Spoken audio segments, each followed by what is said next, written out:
The rain poured relentlessly, drenching the cold Chicago streets.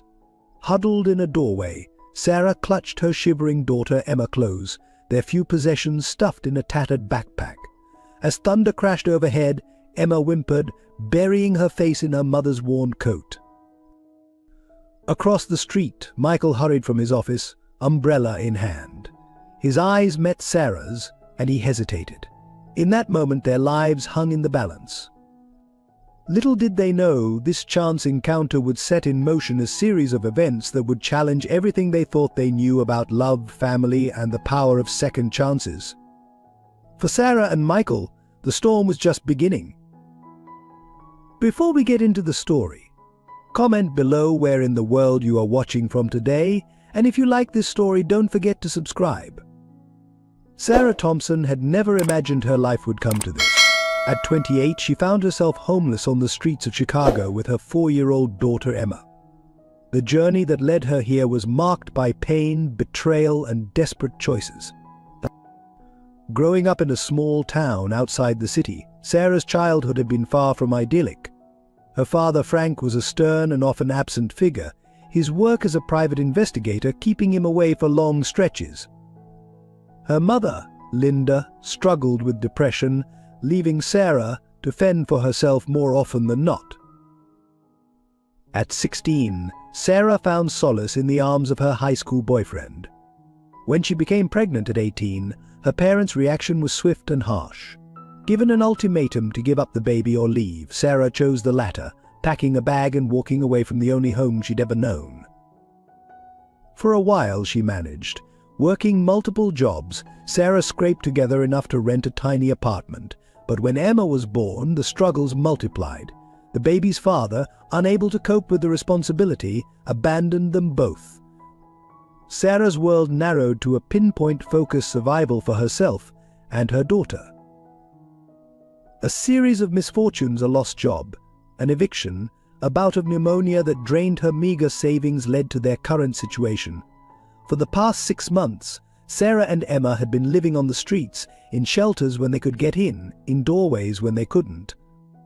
The shame and desperation Sarah felt were overwhelming, but she clung to hope for Emma's sake.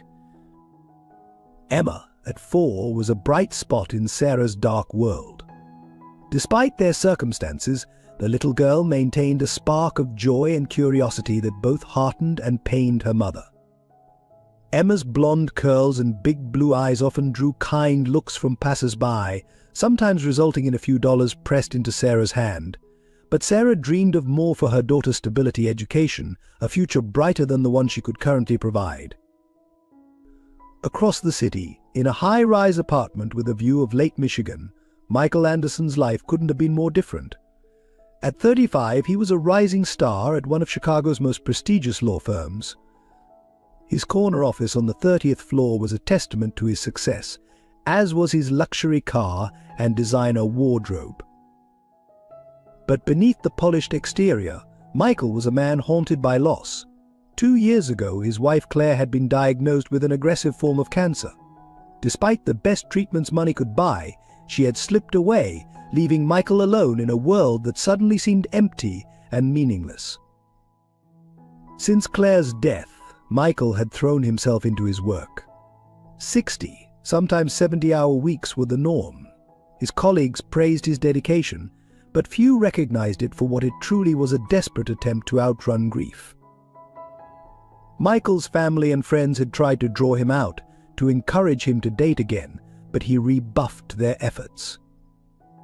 The thought of opening his heart again was too painful to contemplate.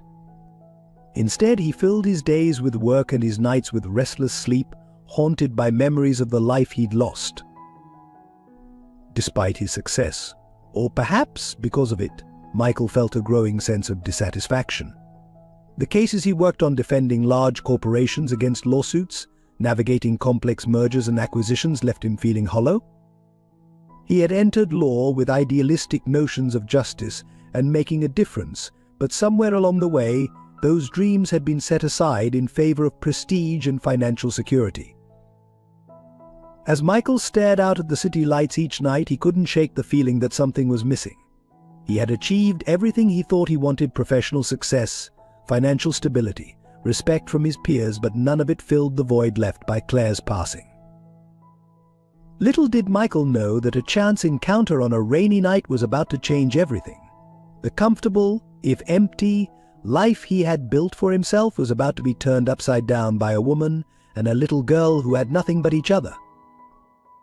Sarah and Emma, huddled in that doorway, represented everything Michael had been trying to avoid: emotional entanglement, complications, the messiness of real life. Yet something about their vulnerability would call to a part of him he thought long buried, the part that still believed in the power of compassion and the possibility of redemption. As the paths of these three souls converged, the stage was set for a story of unexpected connections, buried secrets, and the transformative power of love and second chances. Sarah, with her fierce determination and wounded heart; Emma, with her innocent resilience; and Michael, with his carefully constructed walls. Each of them was about to embark on a journey that would challenge everything they thought they knew about themselves and the world. In the bustling city of Chicago, where millions of stories intersected every day, theirs was about to become one of hope, healing, and the rediscovery of what it means to truly live.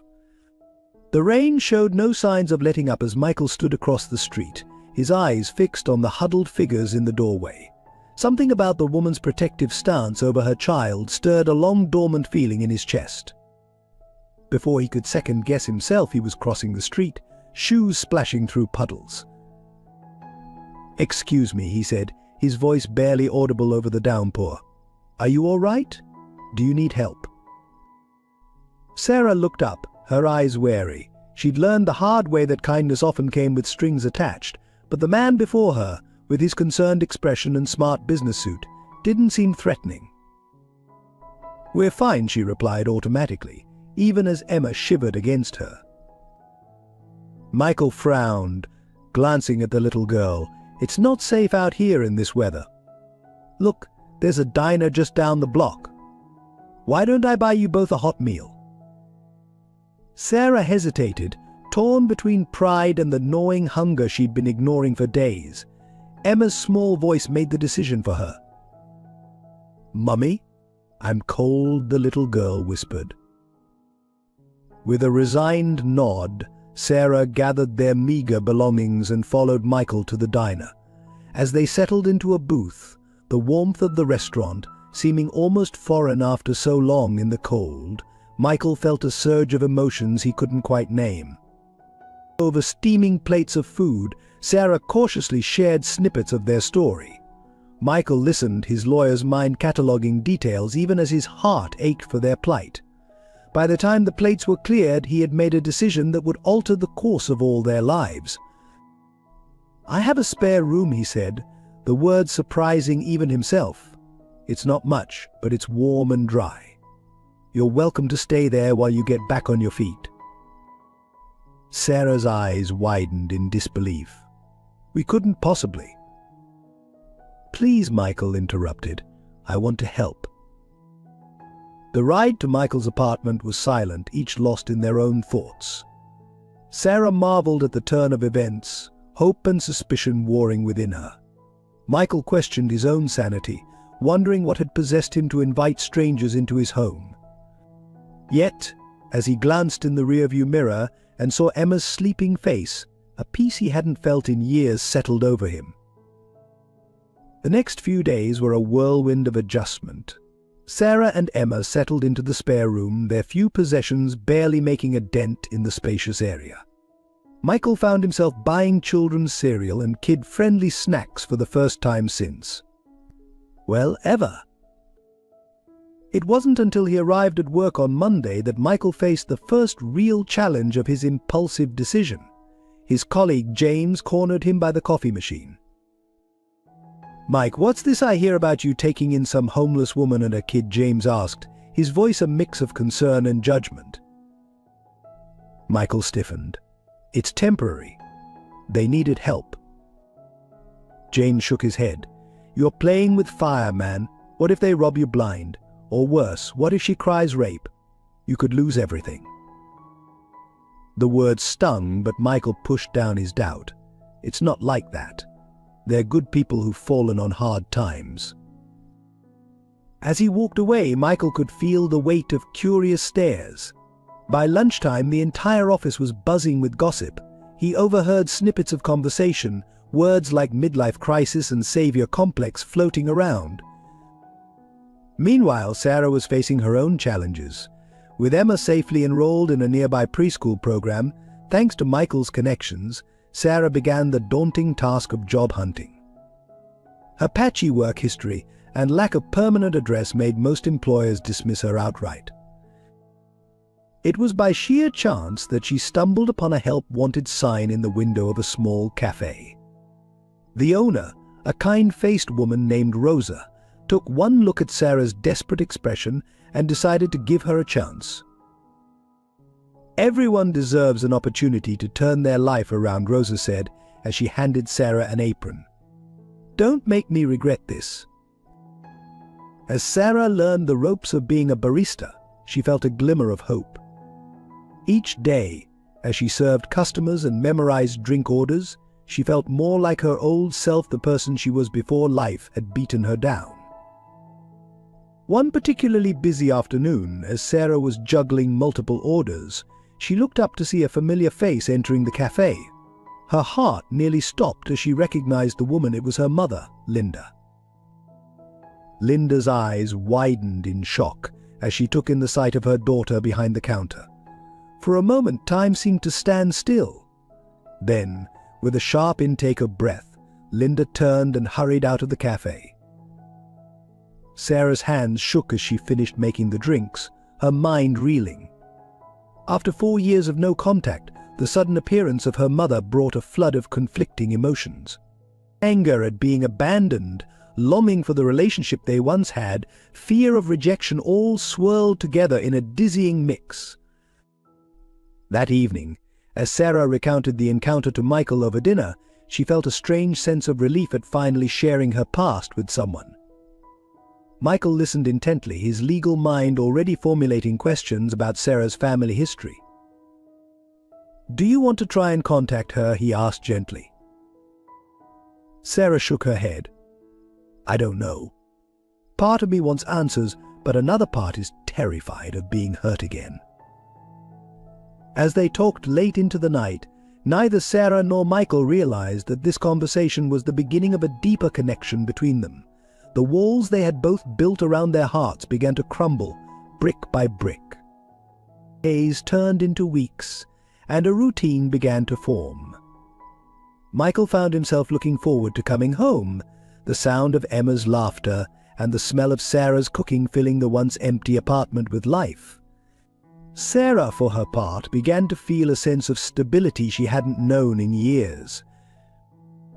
But as their comfort with each other grew, so did the complications. Michael's colleagues continued to question his judgment, some even suggesting that his recent distraction at work could jeopardize important cases. Sarah overheard whispers at the cafe, customers speculating about her relationship with the rich lawyer who had taken her in. Despite the growing gossip and pressure, neither Michael nor Sarah could deny the bond that was forming between them. It wasn't just gratitude on Sarah's part or charity on Michael's. There was a genuine connection, a shared understanding of loss and the desire for a second chance.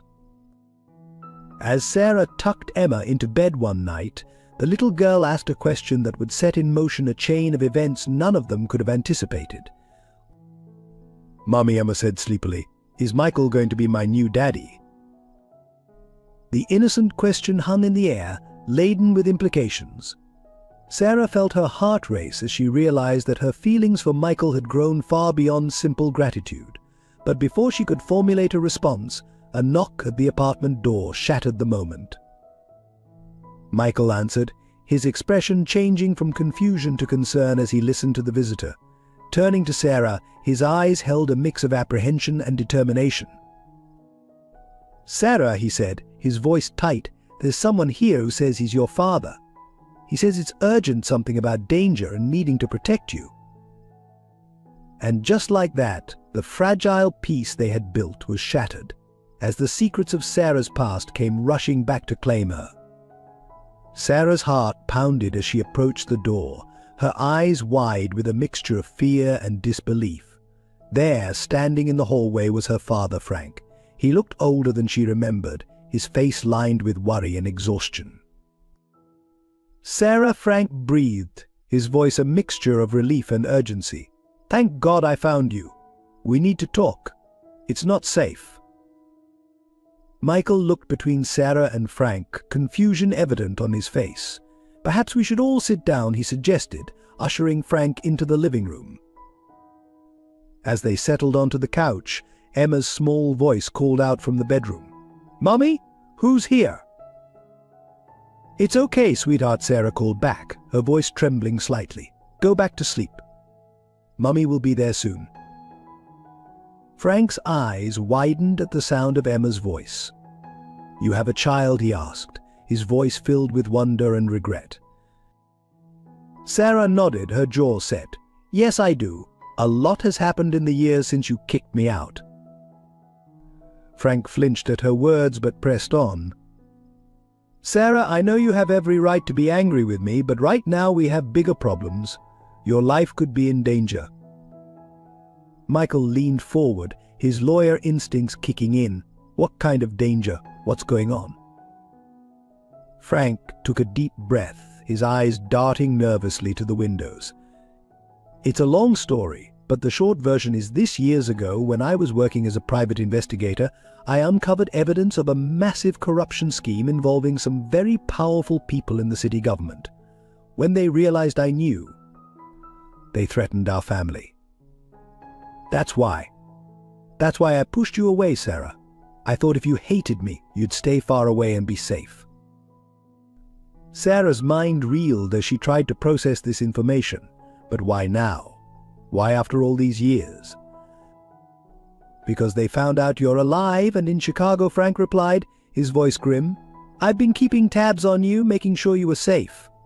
When I saw you at that cafe with your mother, I knew it was only a matter of time before they discovered you too." Michael's brow furrowed. "Who are they? And what exactly do they want with Sarah?" Frank rubbed his face wearily. "High-ranking officials, business leaders, even some people in law enforcement. They think Sarah might have access to the evidence I gathered. As long as that evidence exists, they're at risk of exposure." Sarah shook her head, overwhelmed. "But I don't know anything about any evidence. I was just a teenager when all this happened." "I know," Frank said softly, "but they don't believe that. They think I must have told you something, hidden something with you." As the gravity of the situation sank in, Michael's protective instincts surged. What can we do to keep Sarah and Emma safe? Frank's eyes met Michael's, a silent understanding passing between them. "We need to find that evidence. It's the only way to end this once and for all." Sarah stood up abruptly, anger flashing in her eyes. "So that's it? You show up after years of silence, dump this bombshell on me, and expect me to just go along with whatever you say?" "Sarah," Michael said gently, reaching for her hand, "I know this is a lot to take in, but if what your father is saying is true, you and Emma could be in real danger." She pulled away from him, tears welling in her eyes. "And what about you? I can't ask you to get involved in this. You've already done so much for us."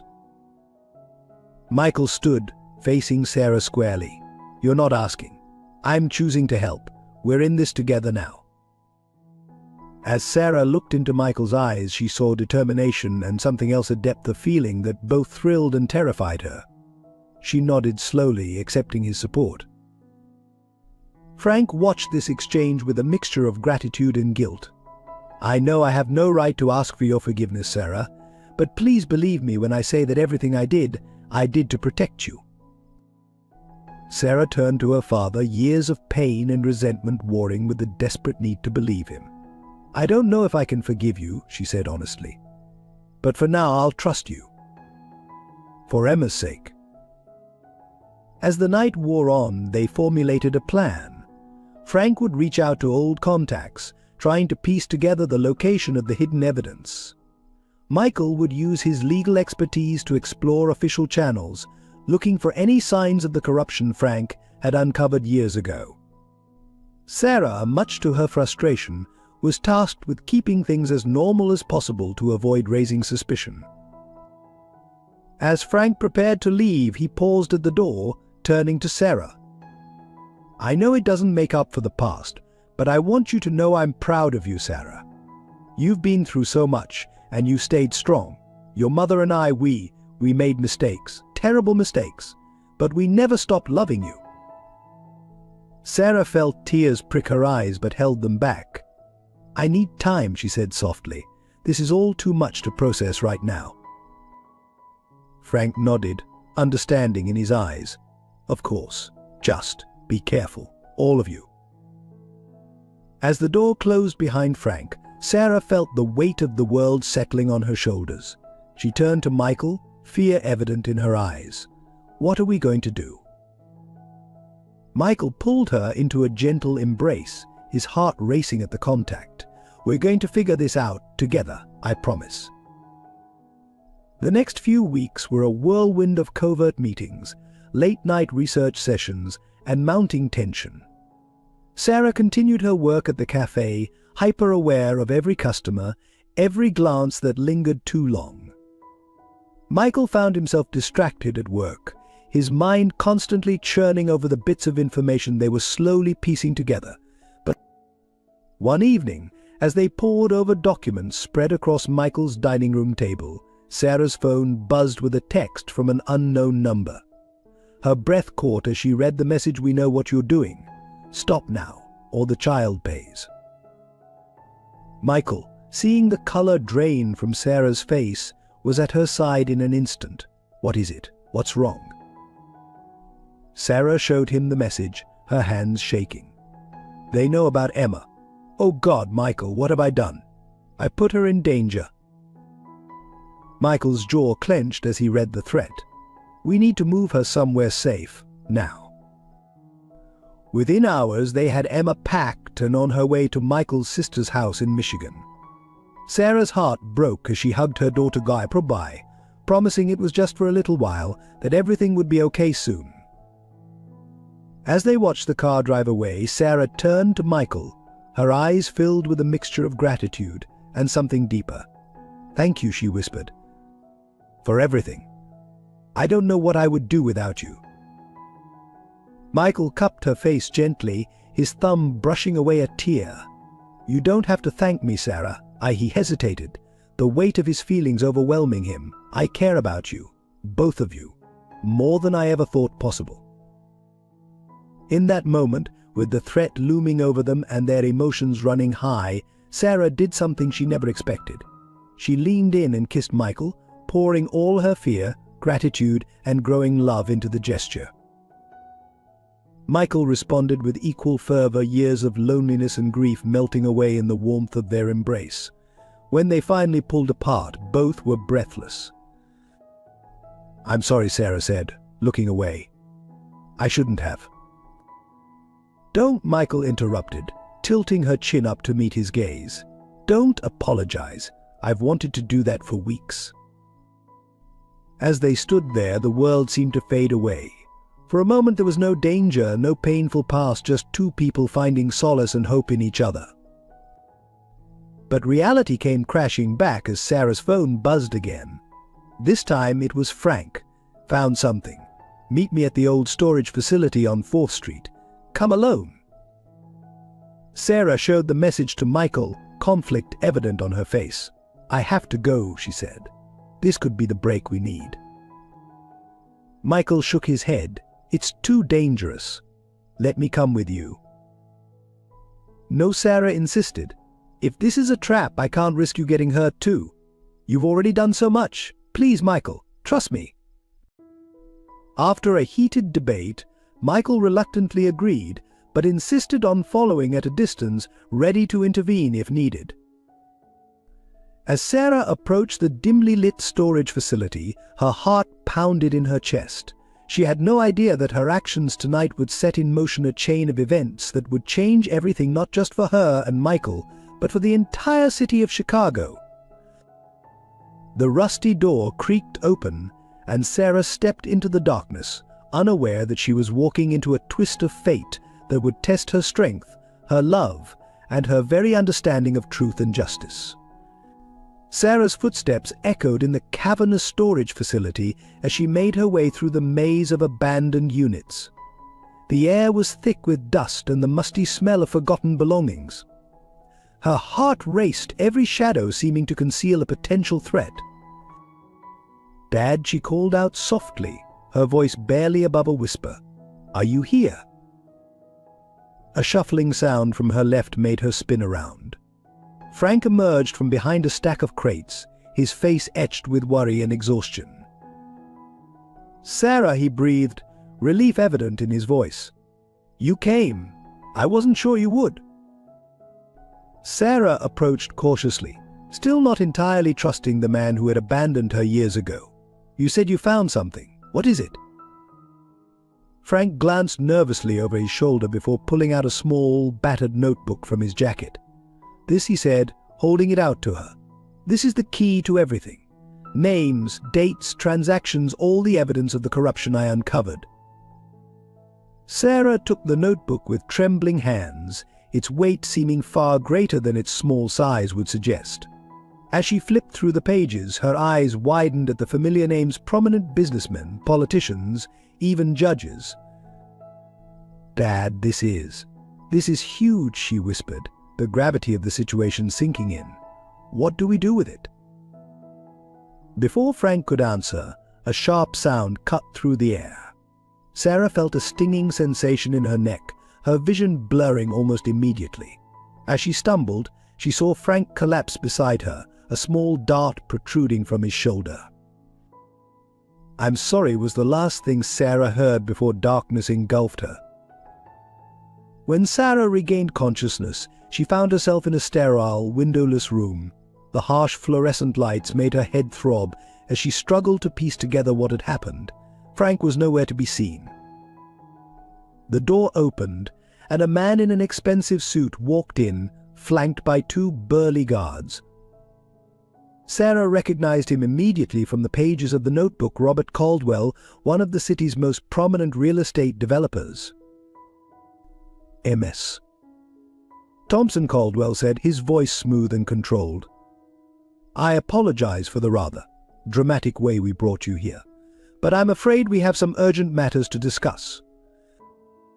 Sarah's mind raced, trying to formulate a plan. She thought of Michael, of Emma, of everything she stood to lose. "Where's my father?" she demanded, her voice stronger than she felt. Caldwell smiled, but it didn't reach his eyes.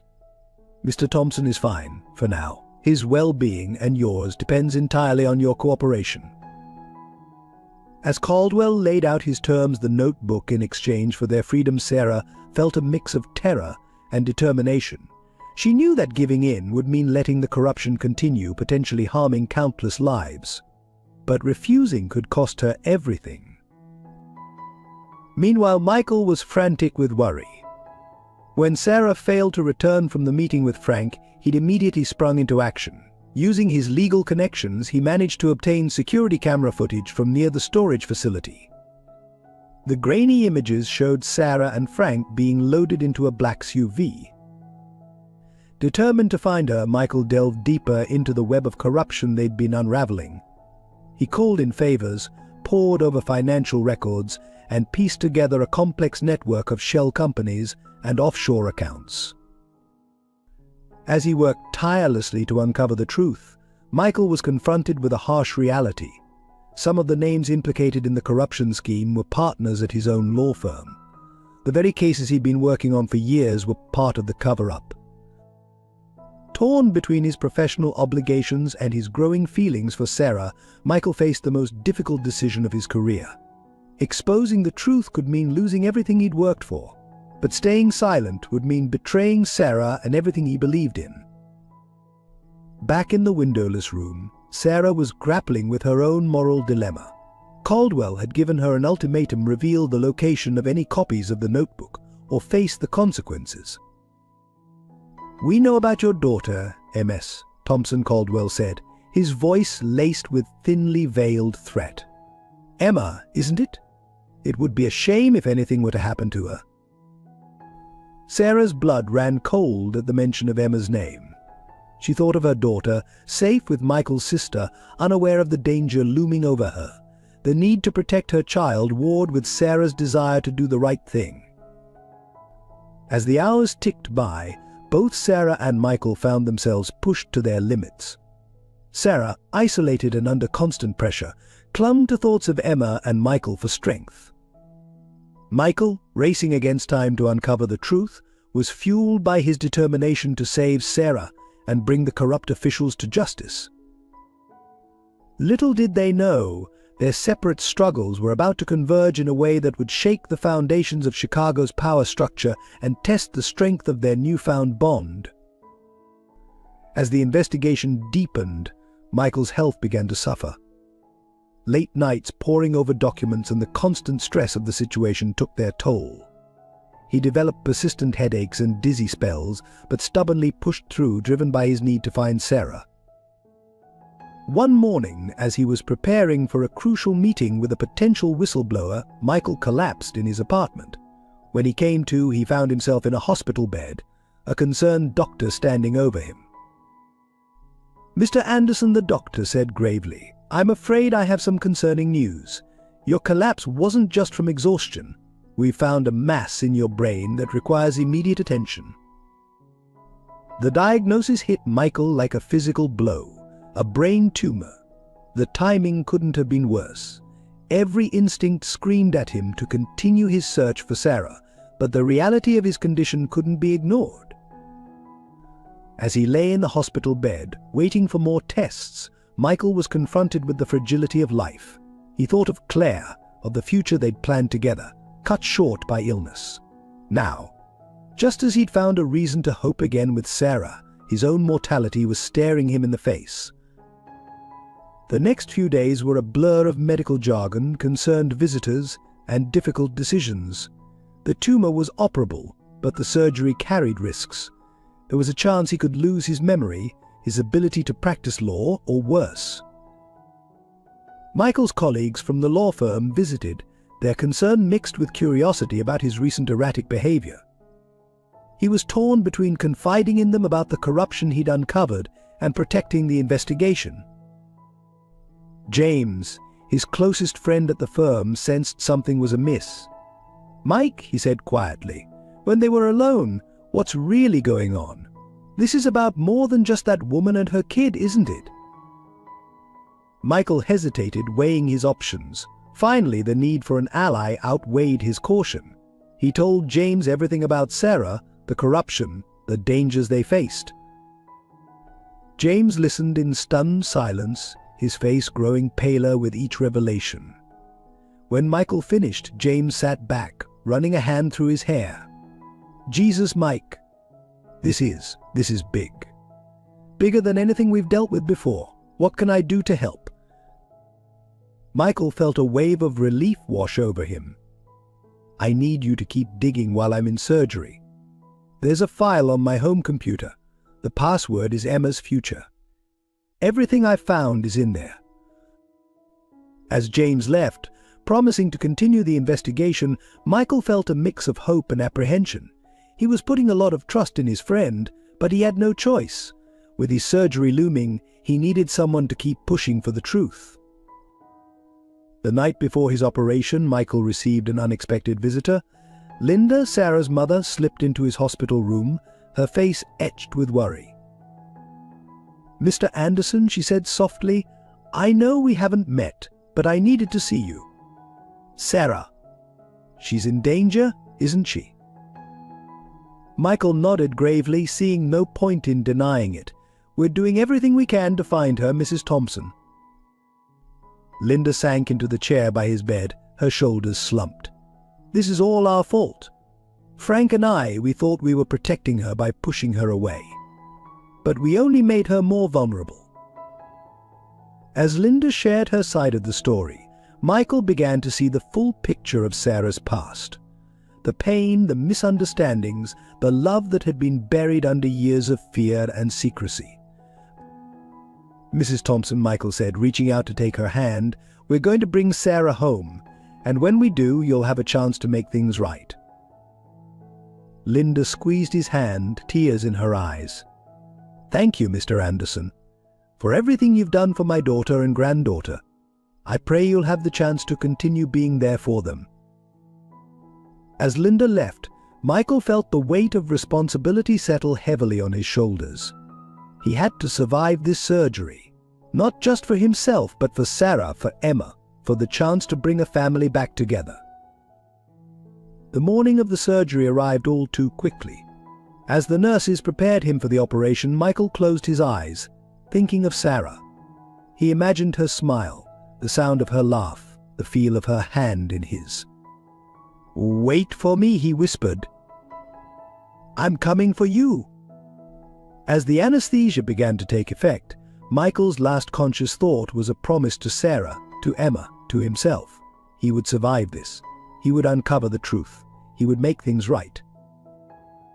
While Michael fought his own battle in the hospital, Sarah was facing challenges of her own. The days of captivity had begun to blur together, punctuated only by Caldwell's increasingly frustrated interrogations. Sarah had managed to resist their demands so far, but she could feel her resolve weakening. The constant threat to Emma's safety wore on her, chipping away at her determination. One particularly grueling day, as Caldwell left her alone once again, Sarah curled up in the corner of her room, allowing herself a moment of vulnerability. She thought of Emma, wondering if her daughter was safe, if she was scared without her mother. She thought of Michael, hoping against hope that he was still searching for her. As she sat there, teetering on the edge of despair, Sarah's hand brushed against something in her pocket. Puzzled, she pulled out a small, folded piece of paper. With trembling fingers, she opened it to find a note in Michael's handwriting. "Sarah, if you're reading this, it means things haven't gone as planned. But don't give up hope. Remember your strength. Remember your love for Emma. Remember that you're not alone. I believe in you. Stay strong. I'm coming for you. Michael." Sarah pressed the note to her chest, tears streaming down her face. She had no idea how Michael had managed to slip the note into her pocket, but its presence gave her a renewed sense of hope and determination. With renewed vigor, Sarah began to look at her situation with fresh eyes. She started paying closer attention to the routines of her guards, the layout of the building during her brief trips to the interrogation room, any potential weaknesses in their security. As she bided her time, gathering information and building her strength, Sarah was unaware of the wheels being set in motion outside her prison. James, armed with the information Michael had provided, was making significant progress in unraveling the corruption scheme. Using his position at the law firm, James carefully probed into suspicious cases, cross-referencing them with the names and dates in Michael's files. He reached out to trusted contacts in the police force and the district attorney's office, slowly building a network of allies. But as James dug deeper, he began to realize the true extent of the corruption. It wasn't just confined to a few businessmen and politicians. The rot had spread throughout multiple levels of city government, law enforcement, and even the judicial system. The more he uncovered, the more dangerous his position became. James began to notice subtle changes, colleagues watching him more closely, unusual activity on his computer, a black car that seemed to follow him home from work. Despite the growing risk, James pressed on. He thought of Michael, lying in a hospital bed, fighting for his life. He thought of Sarah, held captive somewhere, possibly enduring who knows what. And he thought of little Emma, an innocent child caught in the middle of this web of corruption and deceit. As the pieces of the puzzle began to fall into place, James realized that they were on the verge of uncovering something much bigger than they had initially thought. This wasn't just about local corruption, it had the potential to shake the very foundations of power in Chicago. With Michael still unconscious after his surgery and Sarah's whereabouts unknown, James found himself at the center of a storm that threatened to engulf them all. The clock was ticking, and he knew that every moment counted. Little did any of them know, the next 48 hours would bring revelations and confrontations that would change their lives forever. The stage was set for a showdown that would test their courage, their integrity, and the strength of the bonds they had forged in the face of adversity. The tension in the air was palpable as James walked into the offices of the Chicago Tribune. He had spent the last 48 hours compiling all the evidence he and Michael had gathered, cross-referencing it with public records and confidential informants. What he had uncovered was explosive, to say the least. As he sat across from Rebecca Lawson, the Tribune's top investigative journalist, James felt the weight of responsibility pressing down on him. "Ms. Lawson," he began, his voice low and urgent, "what I'm about to show you will change everything. But before I do, I need your word that you'll protect your sources." Rebecca's eyes narrowed, sensing the gravity of the situation. "You have it, Mr. Cooper. Now what do you have for me?" James pulled out a thick file from his briefcase and laid it on the desk between them. "This," he said, tapping the folder, "is evidence of a corruption scheme that goes to the very heart of Chicago's government, law enforcement, and business community." For the next 2 hours, James walked Rebecca through the intricate web of bribery, money laundering, and abuse of power that he and Michael had uncovered. Rebecca's eyes widened as she recognized name after name prominent politicians, judges, business leaders she had interviewed and written about over the years. This is incredible," Rebecca breathed, poring over the documents. "But why come to me? Why not go straight to the FBI or the state's attorney?" James's face darkened. "Because we don't know how deep this goes. There are names on that list from every level of law enforcement. We can't be sure who to trust." As Rebecca began to grasp the full implications of what she was seeing, a fire lit in her eyes. "Mr. Cooper, if what you're saying is true, this could be the biggest story of the decade. But it's also incredibly dangerous. Are you prepared for what might happen when this goes public?" James nodded grimly. "I have to be. My friend Michael is lying in a hospital bed right now because of this. Another woman, Sarah, is being held captive somewhere in the city. And there's a little girl whose future depends on us exposing the truth." Rebecca leaned back in her chair, her mind already racing with the possibilities. "All right, I'm in, but we need to move fast. Once we start digging, they'll know we're onto them." As Rebecca and her team began working on verifying the information and preparing the story, James turned his attention to finding Sarah. He had a hunch that her captors would be getting desperate, knowing that their time was running out. Using the resources at his disposal from the law firm, James began tracking the movements of key players in the corruption scheme. He pored over financial records, property deeds, and surveillance footage, looking for any clue that might lead him to Sarah's location. Meanwhile, across town, Sarah was reaching her breaking point. Days of isolation and interrogation had taken their toll, both physically and mentally. But the note from Michael, still clutched tightly in her hand, gave her the strength to hold on. As Caldwell entered the room for what felt like the 100th time, Sarah noticed something different in his demeanor. There was a tension in his shoulders, a flicker of fear in his eyes that hadn't been there before. "Ms. Thompson," he said, his voice strained, "I'm going to give you one last chance. Tell us where the evidence is, and this can all be over. You can go home to your daughter." Sarah looked up at him, a newfound defiance in her eyes. "You're scared," she said, her voice hoarse from disuse. "Something's changed, hasn't it? You know you're running out of time." Caldwell's composure slipped for a moment, anger flashing across his face. "You have no idea what you're dealing with, you stupid girl. Do you think your lawyer friend can protect you? Do you think we don't know about his surgery? About how vulnerable he is right now?" Sarah's heart clenched at the mention of Michael, but she didn't let it show. Instead, she leaned forward, her voice low and determined. "You're right, I don't know what I'm dealing with. But I do know one thing: people like you, who prey on the weak and abuse their power, always fall in the end. And I'm going to be there to watch when you do." Caldwell's face contorted with rage. He raised his hand as if to strike her, but at the last moment he seemed to think better of it. "You've made your choice," he spat. "Now deal with the consequences."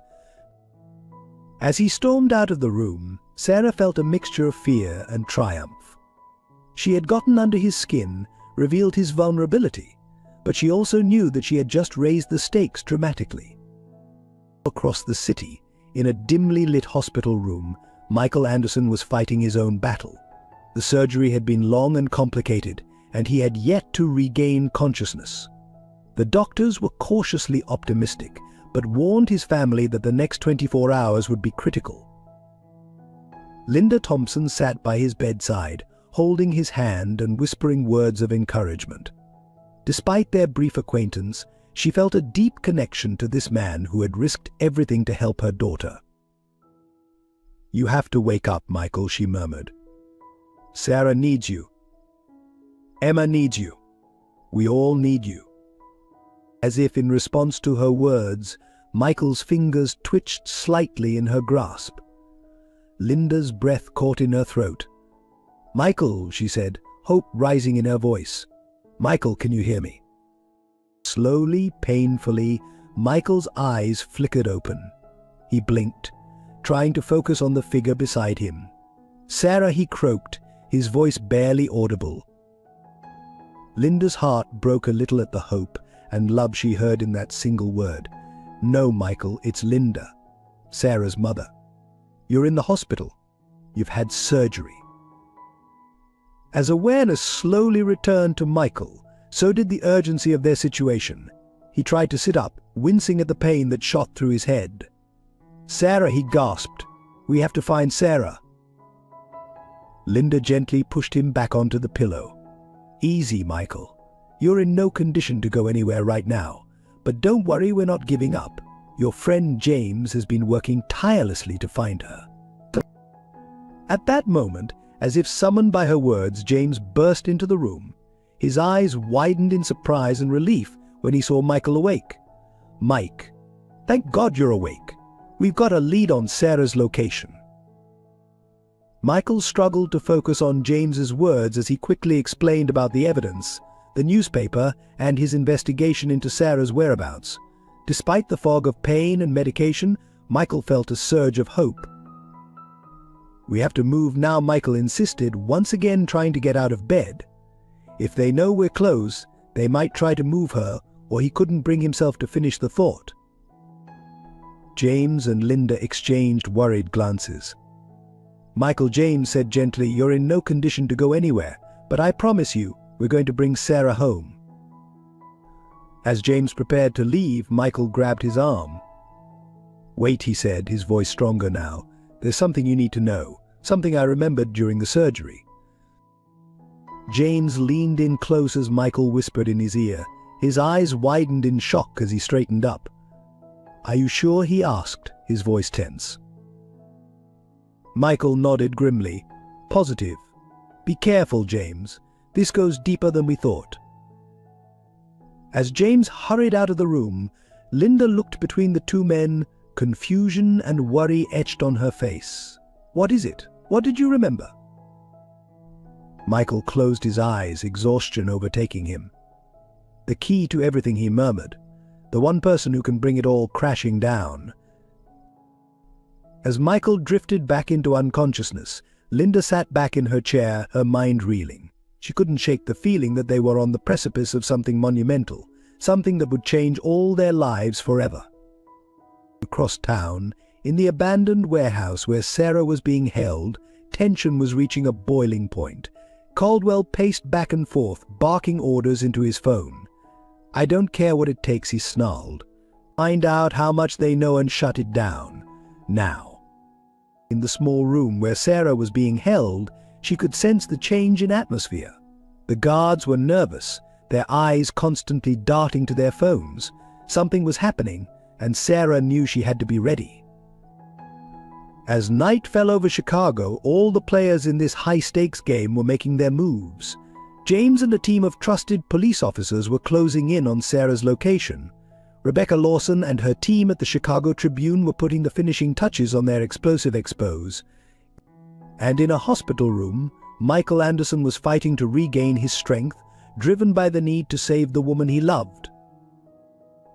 Little did any of them know, the events of the next few hours would shake the city of Chicago to its very core, exposing decades of corruption and forever changing the lives of everyone involved. The stage was set for a showdown that would test their courage, their integrity, and the strength of the bonds they had forged in the face of adversity. The night air was thick with tension as James led a team of trusted police officers towards the abandoned warehouse where they believed Sarah was being held. The dilapidated building loomed before them, its windows dark and foreboding. James's heart raced, knowing that every second counted. Silently, he said a quick prayer, asking for divine protection and guidance. Remember, he whispered to the officers, we don't know how many are inside or how they're armed. Our priority is getting Sarah out safely. May God be with us. As they approached the building, a sudden burst of gunfire shattered the silence. James and the officers dove for cover, the sound of bullets ricocheting off nearby vehicles filling the air.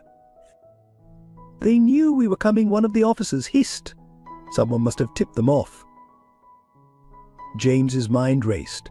Could there be a mole in their team? Or had Caldwell's paranoia finally paid off?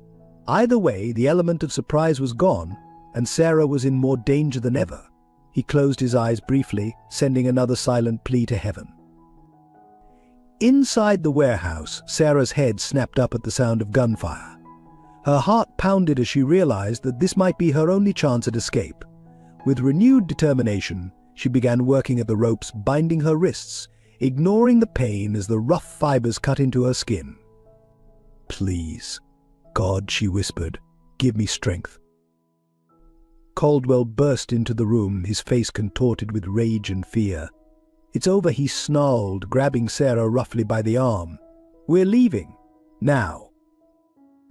As he dragged her towards the door, Sarah made her move.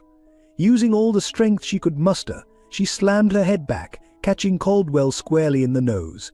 He staggered, his grip loosening just enough for Sarah to wrench herself free.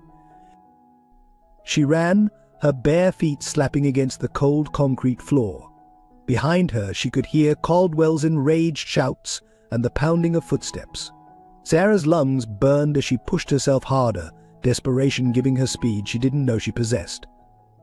Lord, protect me, she breathed as she ran. Outside, the gunfight continued. James and the officers had managed to advance closer to the building, but they were pinned down by heavy fire from the upper windows. We need backup, one of the officers shouted into his radio. Suspects are heavily armed and... But his words were cut off by a deafening explosion. The ground shook as flames erupted from one side of the warehouse. In the chaos that followed, James saw a figure emerge from a side door, running full tilt towards the perimeter. Sarah, he yelled, recognizing her even at a distance. Without hesitation, he broke cover and sprinted towards her, bullets whizzing past his head. God, protect her, he prayed fervently as he ran. Sarah heard James's voice and changed course, heading towards the sound. Through the smoke and confusion, she saw him running towards her. For a moment, hope surged through her. They were so close to freedom. But fate had other plans. A sharp crack split the air, and Sarah stumbled. At first she didn't feel any pain, just a strange numbness spreading through her side. It wasn't until she looked down and saw the rapidly spreading red stain on her shirt that she realized she'd been shot. No, James's anguished cry seemed to come from far away as Sarah collapsed to the ground. He reached her just as her knees buckled, catching her before she hit the pavement.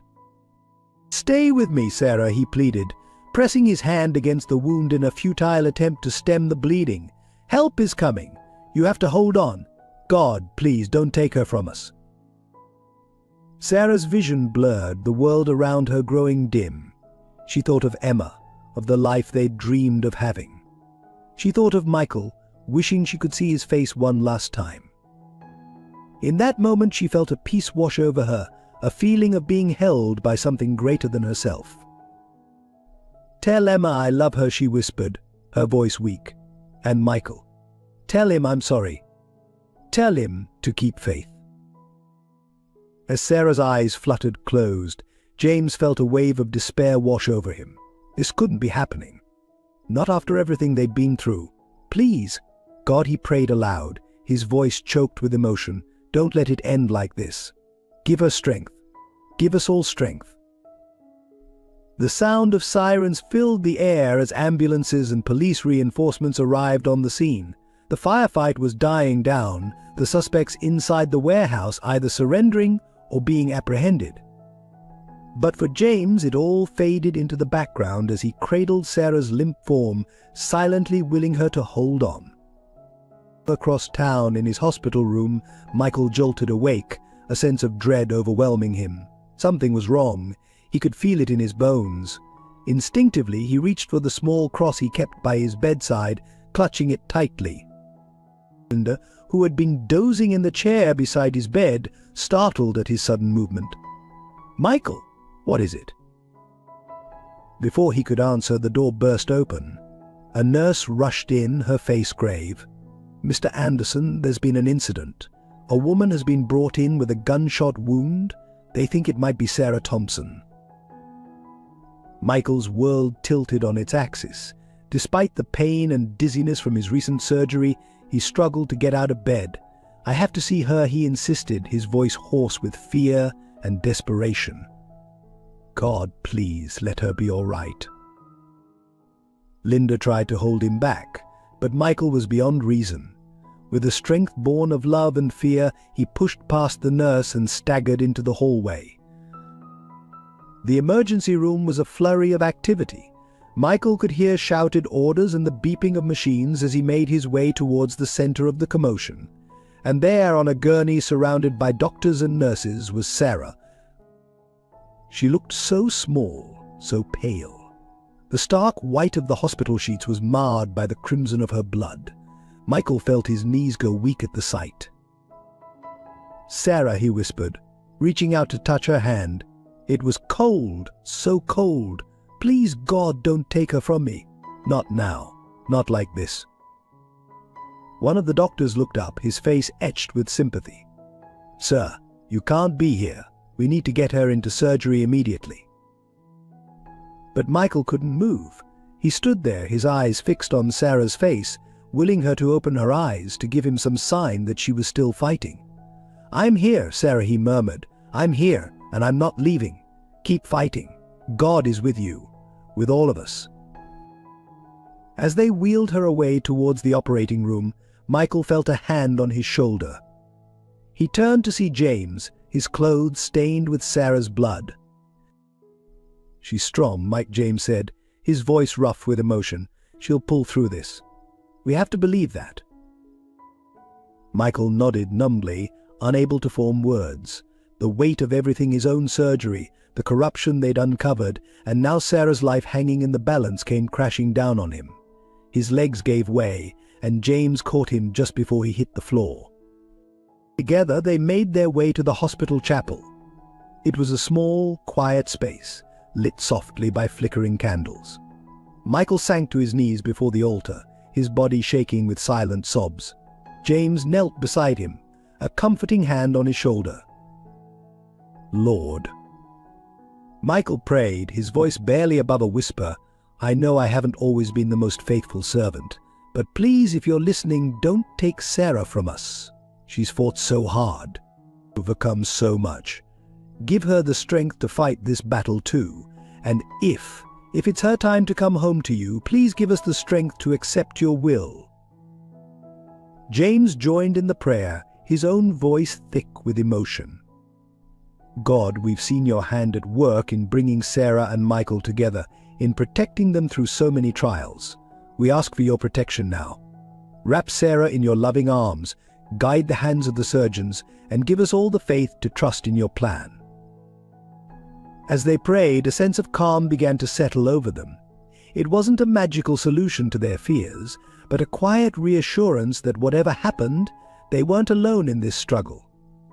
Hours passed like days as they waited for news. Emma, who had been brought to the hospital by Michael's sister, sat quietly in Linda's lap, too young to fully understand what was happening but old enough to sense the gravity of the situation. Finally, after what seemed like an eternity, a surgeon emerged from the operating room. His face was lined with exhaustion, but there was a glimmer of hope in his eyes. "She's alive," he announced, and a collective sigh of relief swept through the waiting room. "The next 24 hours will be critical, but she's a fighter. I've rarely seen someone pull through a trauma like this, but if anyone can do it, it's her." Michael sagged against James, tears of relief streaming down his face. "Thank you, God," he whispered. "Thank you for giving her back to us." Emma, sensing the change in mood, perked up. "Is Mummy okay?" she asked, her small voice filled with hope. Linda hugged her granddaughter close. "She's very sick, sweetheart, but the doctors are taking good care of her. We need to be strong for her, okay? And keep praying for her."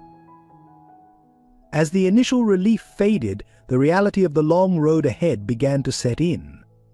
Sarah was alive, but she wasn't out of danger. The physical wounds would heal, but the emotional scars of her ordeal would take much longer to fade. In the days that followed, as Sarah fought for her life in the ICU, Michael found himself returning to the chapel time and time again. He prayed for Sarah's recovery, for strength for their family, and for guidance in the uncertain days ahead. One night, as he sat in the quiet of the chapel, Michael felt a presence beside him. He opened his eyes to see an elderly chaplain sitting next to him. "You've been carrying a heavy burden, my son," the chaplain said gently. Michael nodded, feeling the weight of the past months pressing down on him. "I don't know if I'm strong enough for this," he admitted. "I want to have faith, but I'm so scared." The chaplain smiled kindly. "Faith isn't about never being afraid, my boy. It's about finding the courage to keep going even when you are afraid. Your love for Sarah, your devotion to your family, that's faith in action. God sees that, and He is with you." As Michael left the chapel that night, he felt a renewed sense of purpose and hope. The road ahead would be challenging, but with faith, love, and the support of their community, they would face it together. Sarah's recovery was slow and painful, but with each passing day she grew stronger. When she finally opened her eyes, squeezing Michael's hand weakly, he felt as if he was witnessing a miracle. "I knew you'd come back to us," he whispered, pressing a gentle kiss to her forehead. "God wasn't ready to let you go just yet." Sarah managed a small smile. "I felt him there," she said softly. When I thought I might not make it. I felt surrounded by love. It gave me the strength to hold on." As Sarah continued to recover, their ordeal brought them closer not only to each other but to their faith. They found strength in prayer, comfort in their community, and a deeper appreciation for the precious gift of life. The journey ahead would not be easy, but with their love for each other, their faith in God, and the support of their friends and family, Sarah and Michael knew they could face whatever challenges lay ahead. Their story was far from over. It was just beginning a new chapter, one filled with hope, healing, and the enduring power of love and faith. As the dust settled from the trials and the city of Chicago began its slow process of healing, Sarah found herself grappling with an unexpected revelation. It came on a quiet Sunday afternoon, as she was sorting through old family photos with her mother, Linda. "Sarah, sweetheart," Linda began, her voice trembling slightly, "there's something I need to tell you. Something I should have told you a long time ago." Sarah looked up, sensing the gravity in her mother's tone. "What is it, Mom?" Linda took a deep breath, her hands shaking as she pulled out an old, yellowed envelope from her purse. "You're adopted, Sarah. Your father and we're not your biological parents." The world seemed to tilt on its axis as Sarah struggled to process this information. "What? How? Why didn't you tell me before?" Tears welled up in Linda's eyes as she explained. "We wanted to, so many times, but then all the trouble with your father's investigation started, and we were so focused on keeping you safe. It never seemed like the right time." As Linda shared the story of Sarah's adoption, a desperate teenage mother, a closed adoption facilitated by a now-defunct agency. Sarah's mind reeled. Everything she thought she knew about herself, about her identity, was suddenly thrown into question. "Do you know anything about my birth parents?" Sarah asked, her voice barely above a whisper. Linda shook her head sadly. "Very little. The adoption was closed, and the records were sealed. We only know that your birth mother was very young, and that she wanted you to have a better life than she could provide." The revelation sent Sarah into a tailspin of emotions. She felt betrayed by the parents she'd known all her life, yet grateful for the love and protection they'd provided. She felt a strange sense of loss for the biological parents she'd never known, coupled with a burning curiosity about her true origins. When Michael came home that evening, he found Sarah sitting on the floor of their apartment, surrounded by old photos and documents. One look at her face told him something was terribly wrong. "Sarah," he asked gently, kneeling beside her, "what's happened?" Through tears, Sarah explained what she'd learned. Michael listened, his heart breaking for the woman he loved as she grappled with this earth-shattering news. "I don't know who I am anymore," Sarah confessed, her voice cracking. "Everything I thought I knew about myself, my family, it's all a lie." Michael pulled her close, his voice firm but gentle. "You're still you, Sarah. You're still the amazing, strong, beautiful woman I fell in love with. This doesn't change who you are at your core." As the days passed, Sarah's need to uncover the truth about her biological parents grew. With Michael's support and James's legal expertise, they began the process of trying to unseal her adoption records. The search led them down unexpected paths. As they dug deeper into the circumstances of Sarah's adoption, they uncovered disturbing links to the very corruption scandal they'd just helped expose. It turned out that the adoption agency that had handled Sarah's case had been a front for a baby trafficking ring, targeting vulnerable young mothers and selling their babies to wealthy couples. The revelation sent shockwaves through the city, reopening wounds that had barely begun to heal. As the investigation progressed, Sarah found herself at the center of a media storm once again. The story of the corruption-busting heroine discovering her own connection to a decades-old scandal was too juicy for the press to ignore. The pressure began to take its toll on Sarah. Nightmares of her captivity, which had begun to subside, returned with a vengeance. She became withdrawn, struggling to connect with Michael and even little Emma. One night, as Sarah tossed and turned, caught in the grip of another nightmare, Michael made a decision. Gently waking her, he took her hands in his. "Sarah," he said softly, "I think we need to get away for a while. All of us, you, me, and Emma. Somewhere quiet, away from all of this." Sarah looked at him, her eyes filled with a mixture of gratitude and uncertainty. "But what about the investigation? What about finding my birth parents?" Michael squeezed her hands reassuringly. "It will all still be here when we get back. But right now, you need to heal. We all do." The next morning, they packed up the car and headed out of the city, with no real destination in mind. As the Chicago skyline faded in the rearview mirror, Sarah felt a weight lifting from her shoulders. They ended up in a small coastal town in Michigan, renting a tiny cottage right on the beach. The days blurred together in a peaceful haze of long walks on the sand, quiet family dinners, and nights spent stargazing on the porch. Slowly but surely, Sarah began to find her center again. Away from the constant reminders of her trauma and the pressure of the ongoing investigation, she rediscovered the simple joys of being a mother to Emma and a partner to Michael. It was during this time that Sarah made a profound realization. Watching Emma build sandcastles with Michael, her laughter carried on the ocean breeze, Sarah understood that family wasn't defined by blood or DNA. It was defined by love, by choice, by the connections we forge and nurture. One evening, as they sat on the beach watching the sunset, Sarah turned to Michael. "I think I'm ready to go back," she said softly. Michael looked at her, searching her face. "Are you sure?" Sarah nodded, a small smile playing on her lips. I am. I still want to know the truth about where I came from. But I realize now that it doesn't define who I am. You, Emma, my parents, you're my family, that's what matters most.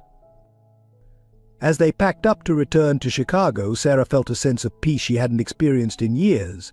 She was ready to face whatever truths the investigation might uncover, secure in the knowledge of who she was and where she belonged.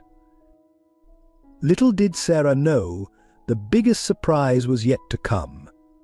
Back in Chicago, a breakthrough in the investigation would lead to a revelation that would shake her world once again, but this time she was ready to face it head-on, with her chosen family by her side. The unexpected twist in Sarah's story served as a powerful reminder that sometimes the most profound truths about ourselves come not from our origins, but from the lives we choose to lead and the people we choose to love. As Sarah, Michael, and Emma drove back towards the city, they were ready to write the next chapter of their story together, whatever it might bring. As Sarah, Michael, and Emma returned to Chicago, the city seemed different somehow. The air was charged with a sense of anticipation, as if the very streets knew that a pivotal moment was approaching.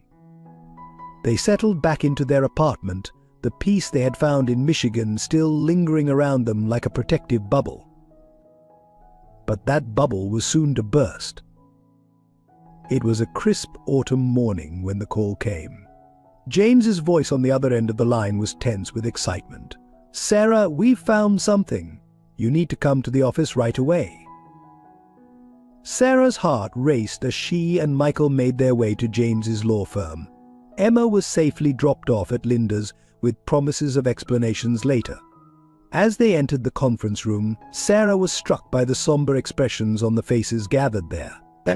James, Rebecca from the Tribune, and a woman Sarah didn't recognize were seated around the table, a thick file folder in front of them. Sarah, Michael, please sit down, James began, his voice uncharacteristically gentle. We've made a breakthrough in the investigation into your adoption, but I have to warn you, what we've uncovered is, well, it's going to be a lot to process. Sarah gripped Michael's hand tightly as James began to explain. The woman she didn't recognize was introduced as Detective Maria Ortiz, who had been working on cold cases related to the corruption scandal. MS. Thompson, Detective Ortiz said, her dark eyes filled with compassion. We've managed to trace your biological parents. Your mother was a young woman named Eliza Jennings. She was just 16 when you were born. Sarah leaned forward, her heart pounding. And my father. The detective hesitated, exchanging a glance with James before continuing. Your biological father was Robert Caldwell. The name hit Sarah like a physical blow. Caldwell, the man behind her kidnapping, the architect of so much of the corruption they had fought against. The man who had nearly destroyed her life was, in fact, her father. No, Sarah whispered, shaking her head in denial. That's not possible. It can't be. But as Detective Ortiz laid out the evidence, DNA tests, old records unearthed from the corrupt adoption agency, statements from former associates of Caldwell, the truth became undeniable. Michael, his face pale with shock, asked the question Sarah couldn't bring herself to voice. Did Caldwell know? When he kidnapped Sarah, did he know she was his daughter? James nodded grimly. It appears so. From what we've pieced together, Caldwell had been keeping tabs on Sarah her entire life. When Frank Thompson started investigating the corruption, Caldwell realized the connection.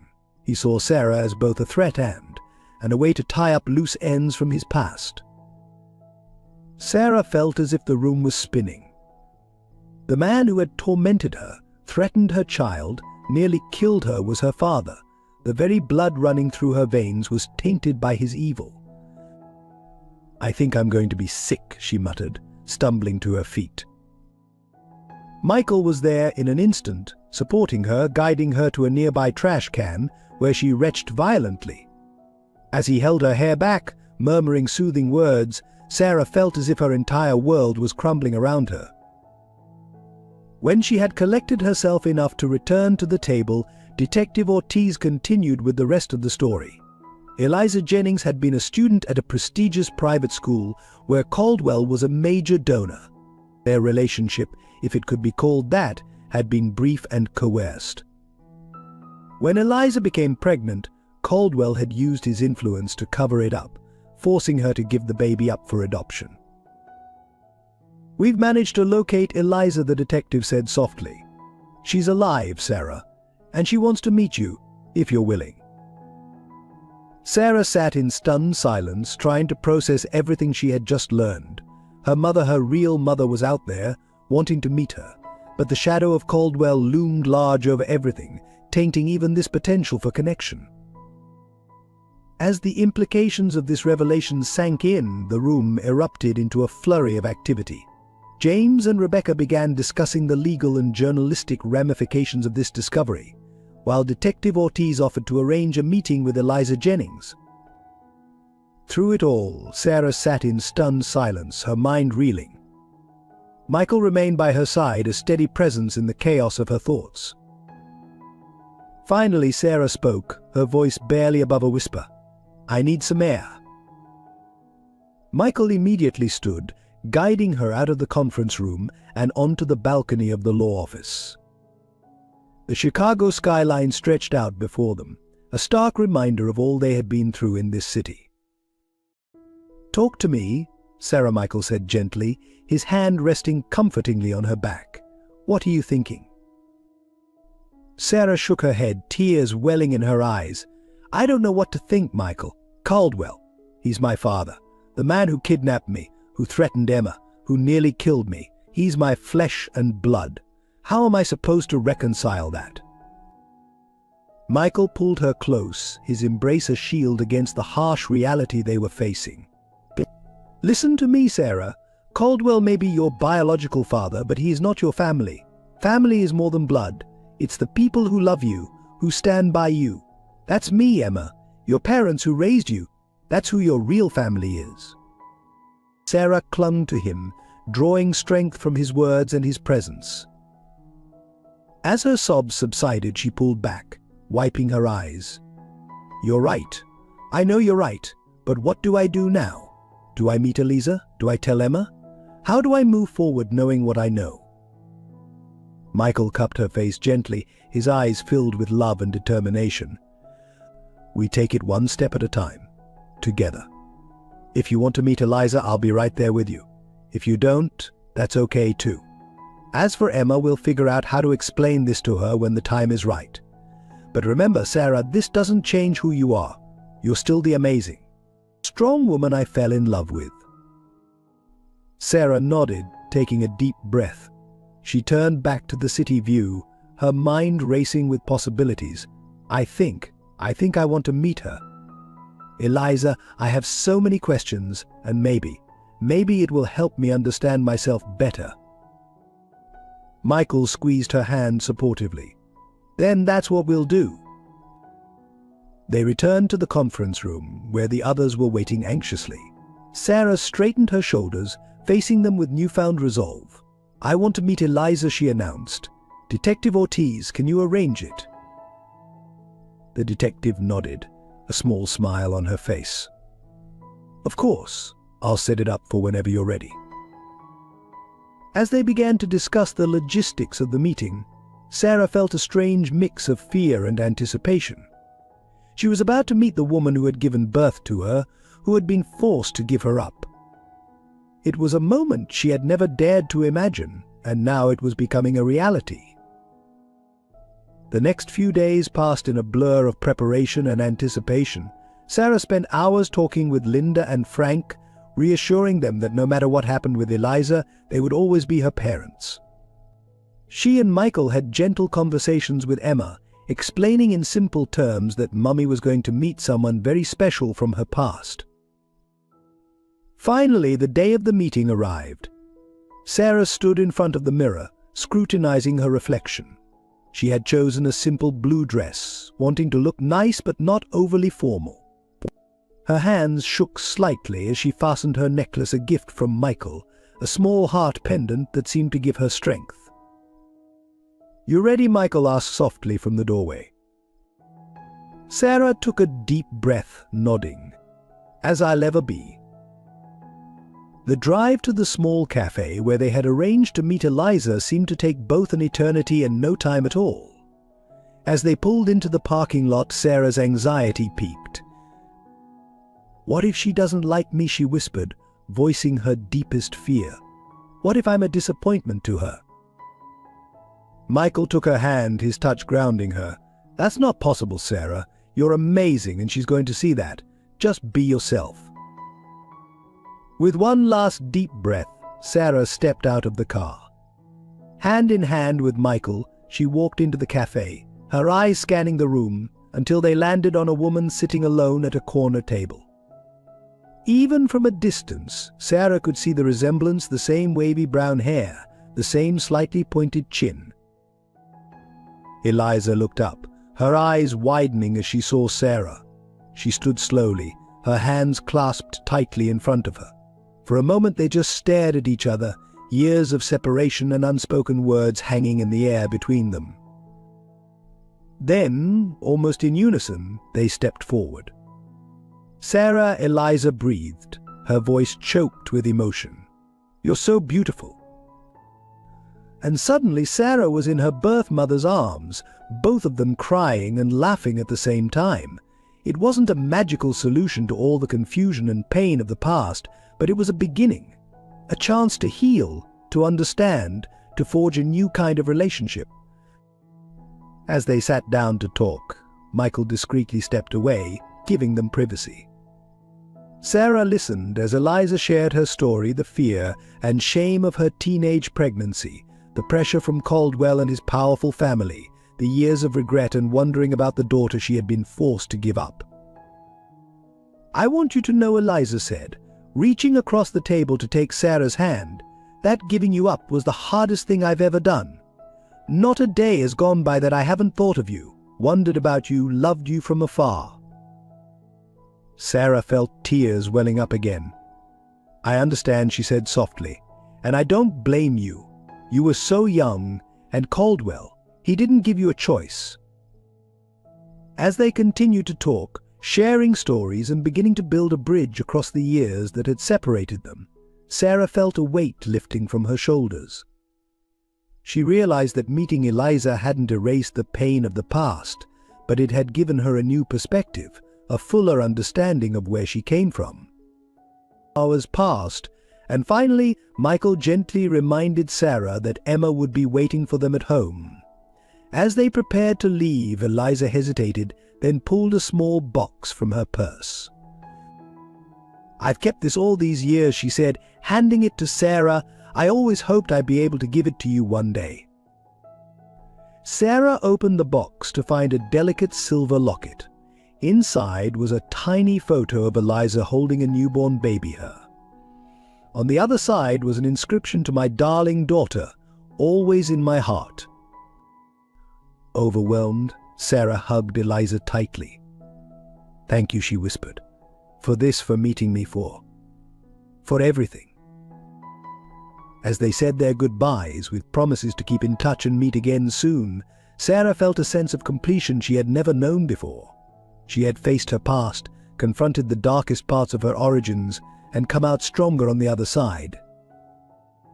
Walking back to the car with Michael, Sarah felt lighter than she had in years.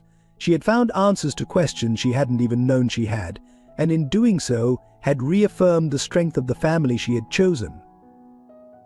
"You okay?" Michael asked as they drove home, his hand resting comfortingly on her knee. Sarah smiled, a genuine, radiant smile that lit up her whole face. "You know what? I really am. For the first time in a long time, I feel like I know who I am. All of who I am." As they pulled up to their apartment, Sarah saw Emma's face pressed against the window, waiting eagerly for their return. In that moment, Sarah knew that no matter what challenges lay ahead, she had everything she needed right here: a loving partner, a beautiful daughter, and a sense of self that was finally truly complete. The journey had been long and painful, filled with unexpected twists and heart-wrenching revelations. But as Sarah stepped out of the car, ready to embrace her daughter and move forward into this new chapter of her life, she knew that every step had been worth it. She had found her truth, and in doing so had found herself. As Sarah and Michael settled into their new normal, life seemed to take on a rhythm of cautious optimism.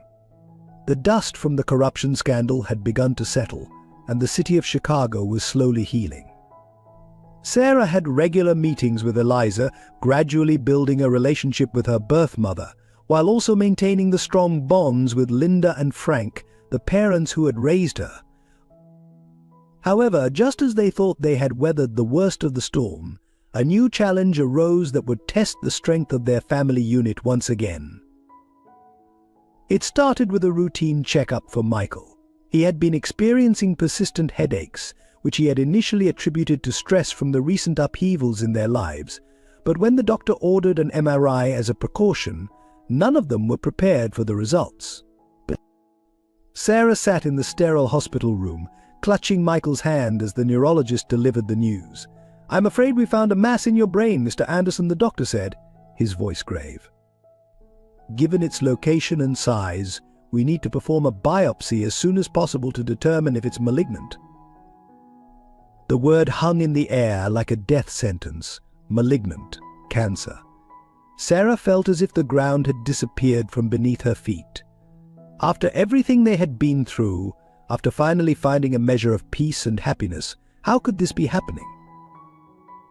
Michael, ever the pillar of strength, squeezed Sarah's hand. "What are our options, doctor?" he asked, his voice steady despite the fear Sarah could see in his eyes. The next few weeks were a whirlwind of tests, consultations, and agonizing waiting. The biopsy confirmed their worst fears: the tumor was indeed malignant. The neurosurgeon laid out their options: aggressive surgery followed by chemotherapy and radiation, or a less invasive approach that would likely buy them more time but not offer a cure. As they grappled with this life-altering decision, Sarah and Michael faced another heart-wrenching challenge: how to tell Emma. Their daughter, perceptive beyond her years, had already sensed that something was wrong. One evening, after Emma was tucked into bed, Sarah broke down in Michael's arms. "How do we do this?" she sobbed. "How do we tell our little girl that her daddy might? That you might?" Michael held her close, his own tears falling silently.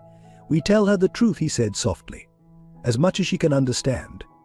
We tell her that daddy is sick, but that we're all going to fight this together." The conversation with Emma was one of the hardest things Sarah had ever done. They sat their daughter down in the living room, surrounded by her favorite stuffed animals, and gently explained that daddy had a boo-boo in his brain that the doctors needed to fix. Emma's big blue eyes filled with tears. "But you're going to be okay, right, Daddy?" she asked, her voice small and frightened. Michael gathered Emma into his arms, holding her close. "I'm going to fight as hard as I can, sweetheart," he promised. "And I need you and Mommy to be my special helpers. Can you do that for me?" Emma nodded solemnly, wrapping her little arms around Michael's neck. "I'll be the best helper ever, Daddy. I promise." As they embarked on the grueling journey of Michael's treatment, Sarah found herself drawing on strengths she didn't know she possessed. She became the family's rock, juggling Emma's needs, Michael's care, and her own tumultuous emotions with a grace that amazed everyone around her. Eliza proved to be an unexpected source of support during this time. Having lost her own husband to cancer years earlier, she understood the roller coaster of emotions Sarah was experiencing. She often stepped in to watch Emma when Sarah needed to accompany Michael to his treatments or simply to give Sarah a much-needed break. One particularly difficult day, after a challenging round of chemotherapy had left Michael weak and nauseous, Sarah found herself sitting in the hospital corridor, feeling utterly overwhelmed. Eliza sat down beside her, wrapping an arm around her shoulders. "I know it feels impossible right now," Eliza said softly, "but you're stronger than you know, Sarah. You've already overcome so much. You can get through this too." Sarah leaned into her birth mother's embrace, drawing comfort from the connection they had forged. "I'm so scared," she whispered. "I can't lose him, Mum. I can't." It was the first time Sarah had called Eliza Mum, and the significance of the moment wasn't lost on either of them. Eliza held Sarah tighter, her own eyes filling with tears. "We're all here for you, sweetheart. You're not alone in this fight." As the months of treatment wore on, there were good days and bad days. Days when Michael's spirits were high, when he could play with Emma and talk about the future with hope. And there were days when the pain and fatigue seemed insurmountable, when Sarah would lie beside him in the hospital bed, holding him as he wept from the sheer exhaustion of it all. Through it all, their love for each other only grew stronger. Sarah marveled at Michael's resilience, his determination to fight not just for himself but for her and Emma. And Michael found himself falling in love with Sarah all over again, amazed by her strength and unwavering support. It was during one of Michael's hospital stays that an unexpected twist occurred. Sarah was at his bedside, reading aloud from one of his favorite books, when a nurse came in to check his vitals. "Mr. Anderson," the nurse said, a puzzled look on her face. "Have you been experiencing any abdominal pain recently?" Michael frowned, shaking his head. "No, why do you ask?" The nurse hesitated, then said, "Your latest blood work shows some anomalies that aren't typically associated with your current treatment. With your permission, I'd like to consult with your oncologist about running some additional tests." Sarah and Michael exchanged worried glances. More tests. What could this mean? The next day they received news that would once again alter the course of their lives. The oncologist entered the room, a strange mix of concern and cautious optimism on his face. "Mr. Anderson, Mrs. Thompson." He began, "We've discovered something unexpected in Michael's latest tests. It appears that the anomalies in his blood work are indicative of a rare genetic condition. This condition, while serious in its own right, may actually be the key to treating his brain tumor more effectively." Sarah leaned forward, her heart racing. "What are you saying, doctor?" The oncologist explained that Michael's genetic condition made his body uniquely receptive to a new experimental treatment that had shown promising results in cases similar to his. It wasn't a guaranteed cure, but it offered a ray of hope they hadn't dared to imagine. As the doctor outlined the potential risks and benefits of this new treatment plan, Sarah felt a surge of emotions: fear, hope, disbelief, and above all, a fierce determination. She looked at Michael, seeing the same mix of feelings reflected in his eyes. "What do you think?" she asked softly, squeezing his hand. Michael took a deep breath, then nodded. "I think we have to try. For us, for Emma, for our future. We've come this far. We can't give up now." The decision to pursue this new treatment option marked the beginning of yet another challenging chapter in their journey. But as they faced this new hurdle together, Sarah and Michael found themselves stronger and more united than ever before. As they left the hospital that day, with a new treatment plan in hand and a glimmer of hope in their hearts, Sarah couldn't help but reflect on the twists and turns their life had taken. From a chance encounter on a rainy night to battling corruption, uncovering family secrets, and now fighting for Michael's life, every step had led them here. She looked at Michael, saw the determination in his eyes, and knew that whatever came next, they would face it together. Their love, tested by fire and strengthened by adversity, would carry them through this latest storm. And perhaps, just perhaps, they would emerge on the other side stronger and more united than ever before. The experimental treatment for Michael's condition proved to be a grueling journey, filled with ups and downs that tested the strength of their family unit. For months, their lives revolved around hospital visits, medication schedules, and the constant anxiety of waiting for test results. Through it all, Sarah remained a pillar of strength, balancing her roles as mother, caregiver, and partner with a grace that amazed everyone around her. Emma, wise beyond her years, became Michael's little nurse, always ready with a hug or a silly joke to lift his spirits on the toughest days. The bond between father and daughter grew stronger than ever, as Michael fought not just for himself, but for the chance to see his little girl grow up. As the treatment progressed, they began to see glimmers of hope. Michael's tumor showed signs of shrinking, and his energy levels slowly improved. Each small victory was celebrated by their growing support network: Linda and Frank, Eliza, James, and the many friends they had made throughout their journey. It was during one of Michael's better weeks that Sarah received an unexpected call from Rebecca Lawson at the Chicago Tribune. The expose on the corruption scandal had sparked a nationwide conversation about government transparency and accountability.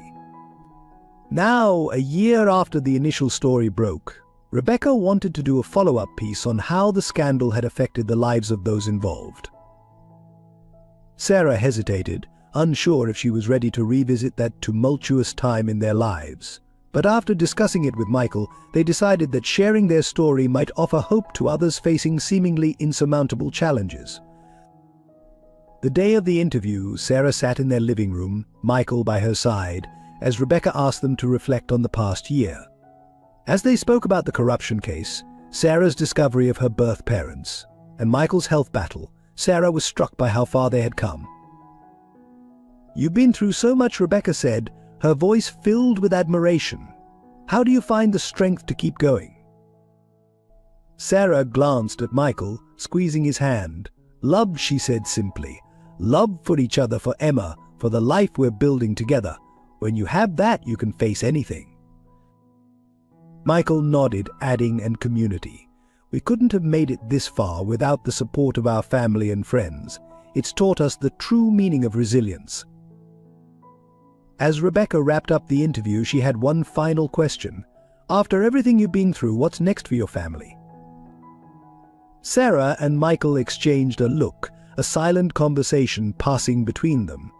It was time to share the news they'd been holding close to their hearts. "Actually," Sarah said, a smile spreading across her face, "we have some exciting news. Despite all the odds, despite being told it was nearly impossible given Michael's condition and treatment, we're expecting a baby." Rebecca's eyes widened in surprise and joy. "That's incredible. Congratulations." The news of Sarah's pregnancy had been a shock to everyone, not least to Sarah and Michael themselves. Given the stress on Michael's body from the treatment, doctors had warned them that conceiving would be highly unlikely. Yet here they were, expecting a miracle. As the news spread among their friends and family, there was a sense of renewed hope and joy. Emma was ecstatic at the prospect of becoming a big sister, already making plans for how she would help take care of the baby. The pregnancy, however, was not without its complications.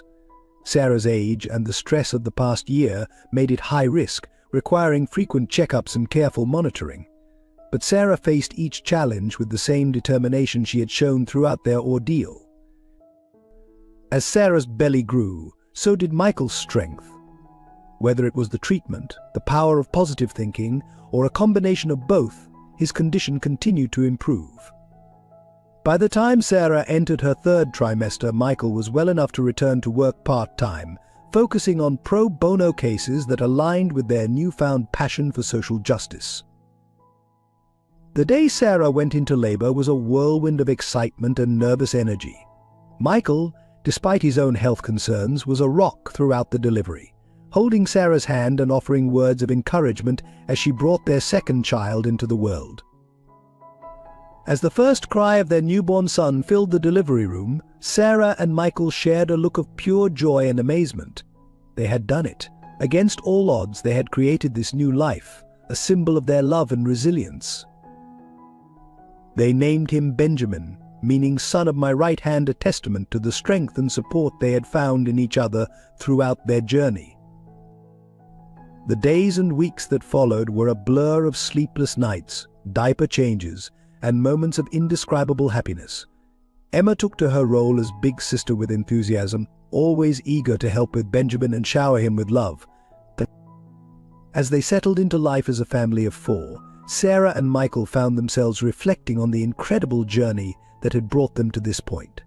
From their chance encounter on that rainy night to the battles they had fought against corruption, against illness, against their own doubts and fears, every step had led them here to this moment of profound joy and gratitude. One evening, as they sat on the porch of their new home, a modest but comfortable house in a quiet neighborhood, Sarah turned to Michael, Benjamin sleeping peacefully in her arms.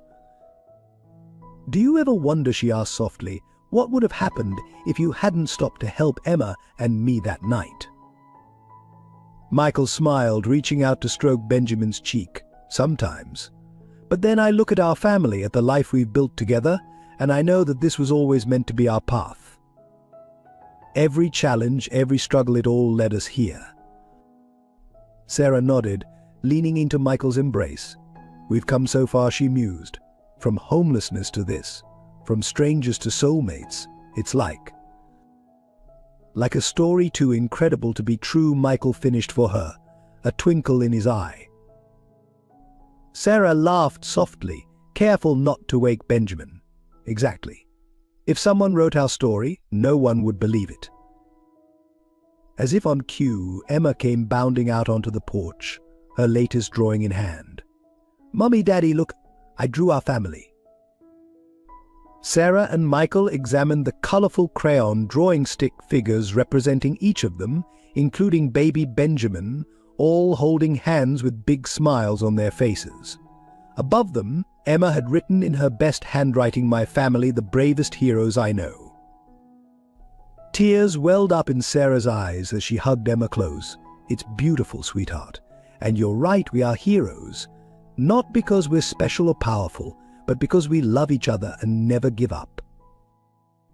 As the sun set on another day, casting a warm glow over their little family, Sarah felt a profound sense of peace wash over her. The road ahead would undoubtedly have its own challenges. Michael's health would always be a concern, and raising two children while building their careers would be no easy task. But Sarah knew that whatever came their way, they would face it together. Their love, tested by fire and strengthened by adversity, had proven itself unbreakable. And in that love they had found a power greater than any force that had tried to tear them apart. As Benjamin stirred in her arms and Emma snuggled between her and Michael, Sarah looked out at the future stretching before them. It was a future bright with promise, rich with love, and filled with the endless possibilities that come from never giving up hope. Their story, improbable as it might seem, was far from over. In fact, Sarah realized it was just beginning, and she couldn't wait to see what the next chapter would bring. In the darkest moments of our lives, when hope seems lost and pain overwhelms us, remember Sarah and Michael's journey. Their story reminds us that even in our deepest despair, we are never truly alone. God's love surrounds us even when we can't feel it. Life may test you beyond what you think you can bear. You may face challenges that seem insurmountable, feel pain that seems unbearable. But in those moments, remember that you are stronger than you know. Like Sarah, fighting for her life, or Michael, praying by her bedside, you have an inner strength that can overcome any obstacle. Faith isn't about never doubting or fearing. It's about finding the courage to keep going, to keep believing, even when the path ahead seems dark. It's about trusting that there is a greater plan, even when we can't see it. In your moments of weakness, when you feel you can't go on, think of Sarah clinging to life, of Michael's unwavering love and faith. Let their strength inspire you to take one more step, to say one more prayer, to hold on for one more day. Remember that miracles happen every day. They're not always grand gestures, but often small moments of grace, a hand to hold, a prayer answered, a life saved against all odds. Open your heart to these miracles, big and small. To those feeling lost, broken, or abandoned, you are loved more than you can imagine. By your family, by your friends, and by a God who knows every hair on your head. Your pain is seen, your struggles acknowledged, your tears counted. You are never alone in your suffering. Life is precious, fragile, and often painfully short. Don't wait to tell your loved ones how much they mean to you. Don't hesitate to offer forgiveness, to ask for help, to extend a hand to someone in need. Each day is a gift, an opportunity to love more deeply, to live more fully. In your darkest hour, when hope seems lost, remember that dawn always follows the night. Hold onto your faith, lean on your loved ones, and trust that you are being carried even when you can't walk on your own. You are stronger than you know, more loved than you can imagine, and capable of miracles. Believe in yourself, in the power of love, and in the endless grace of God. Your story, like Sarah and Michael's, is still being written. Make it a testament to the enduring power of faith, hope, and love. Dear viewers, if Sarah and Michael's incredible journey has touched your heart, we invite you to be part of our storytelling community. Your support means the world to us and helps us continue bringing these powerful narratives to life. If you've been moved by this story, please take a moment to hit that subscribe button.